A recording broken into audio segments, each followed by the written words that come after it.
You're listening to the Dibbly Dobbly Podcast.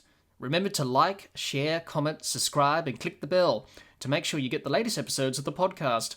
Be sure to like and share our Facebook page and follow us on Twitter and on Instagram. Now then, Jihan, we move on and talk about the teams in Group D.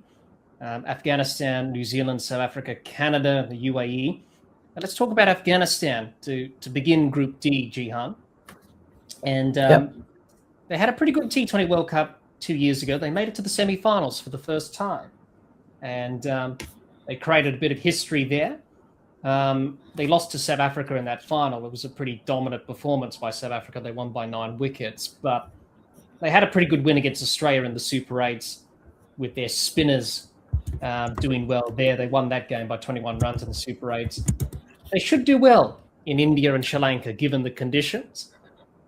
Should be a chance to qualify to the Super 8s in their group. You would think Afghanistan, New Zealand, South Africa, potentially the likely teams to potentially qualify from groups from Group D. But your thoughts on Afghanistan, Jihan? Do you think we're going to see Afghanistan in the semi-finals again, or do you think it's going to be a different outcome this time around? Yeah, it's a hard one to call. I think because essentially, if they are to get through to the semi-finals, they're going to have to knock out either one of New Zealand or South Africa, and probably out of those two, I think it's probably going to be South Africa that they're more likely to push aside. And you know, in these kind of conditions, the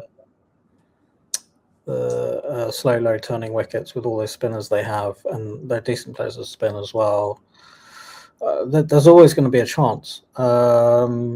So I still think New Zealand and South Africa will probably just about overpower them to get into the next stage, into the Super 8s. But yeah, I think out of all the so-called minnow sides, I think they're the ones they're the team that are the most likely to get to the Super 8s. Yeah, you would think so. We can't call them associates anymore, Jihan. They're full members now. We can't call them minnows. That's why I said so-called minnows. Yes, that's right. No,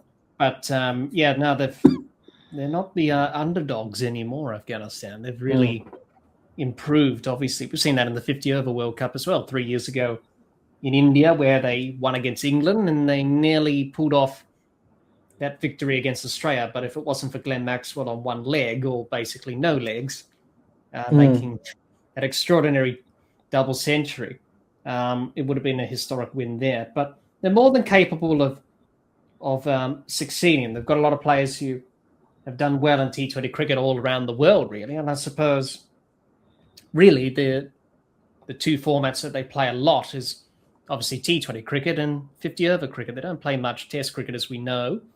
But that T20 experience has put them in good stead. Rashid Khan, especially over the years, has done well. He's probably going to be the key for them in terms of the spin department. Then you've got Noor Ahmed, Mujib Rahman as well. Mohammad Nami, the senior statesman of this Afghanistan side. I think he's 40 now. So he's been there for a very long time. But they've got a team that's more than capable of doing well in these conditions in India and Sri Lanka.